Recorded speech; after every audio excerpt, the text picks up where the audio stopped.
अपनी पहचान से क्यों हो अनजान। यह कहानी हमें सिखाती है कि हमारे भीतर ईश्वर की शक्ति है, उसे हमें अपनाना चाहिए।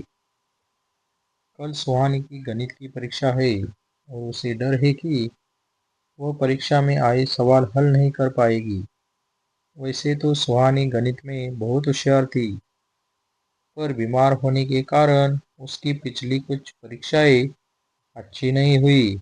इसलिए उसे लगने लगा कि वो गणित में अच्छी नहीं है और बार बार वही दिमाग में लेकर ख्याल करती थी और बहुत उदास हो गई थी। वह उदास और चिंतित होकर अपने कमरे में बैठी थी और बार बार अपने मदद के लिए अपने दोस्त नचिकेता को याद कर रही थी। तभी उसके कमरे में खिड़की से एक फ्लाइंग टॉय कार आई। उस कार में नचिकेता बैठा हुआ था। नचिकेता ने अपना काला चश्मा निकालते हुए सुहानी से पूछा, क्या बात है सुहानी, इतनी परेशान क्यों हो। सुहानी उसे अपना बार बार कह रही थी कि सुहानी ने अपनी परेशानी नचिकेता को बताना शुरू किया। नचिकेता भी उसे सुनाने लगा और इस तरह से वो बातचीत करने लगी। चलो तुम्हारी चिंता दूर करने के लिए तुम्हें एक कहानी सुनाता हूँ, नचिकेता ने उसे कहा। और वो भी कहने लगी कि ठीक है सुनाओ, अभी तो मेरा मूड नहीं है, तो ये कहानी अभी हम बच्चों सुनाते हैं। अब वो हम भी इस रोचक कहानी का मज़ा ले ले और इसी तरह हमारे भी परेशानी से हम छूट जाएंगे। बहुत हम भी विचार करते हैं, तो ये कहानी शुरुआत करते हैं।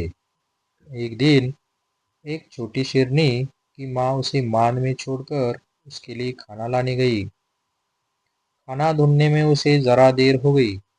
छोटी शेरनी को अपनी माँ की चिंता हुई और वह उसे ढूंढने के लिए मान से बाहर चली गई। अंधेरे में शेरनी की बच्ची रास्ता भटक गई और भेड़ों के बाड़े में जा पहुंची।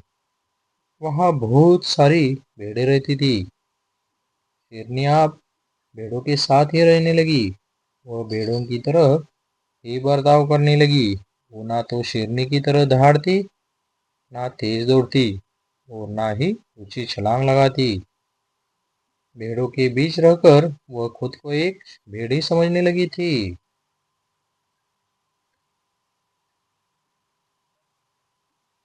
इसी तरह एक बार वह दूसरी भेड़ों के साथ घास चरने गई हुई थी।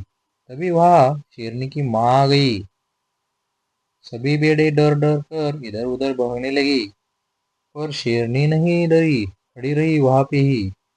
उसने अपनी माँ को पहचान लिया और दौड़कर उसके गले लगी। शेरनी को याद आ गया कि वह कोई भेड़ नहीं है, वह भी एक शेरनी है।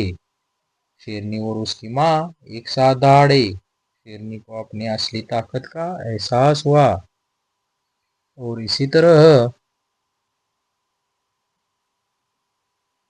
नचिकेता की कहानी सुनकर सुहानी का मनोबल बढ़ गया।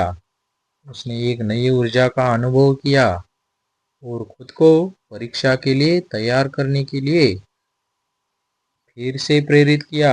और वह बोलने लगी कि इससे हमें यह सीख मिलती है कि हमारे अंदर का हुनर हमें पहचानना चाहिए और उसे आजमाना चाहिए। ओके।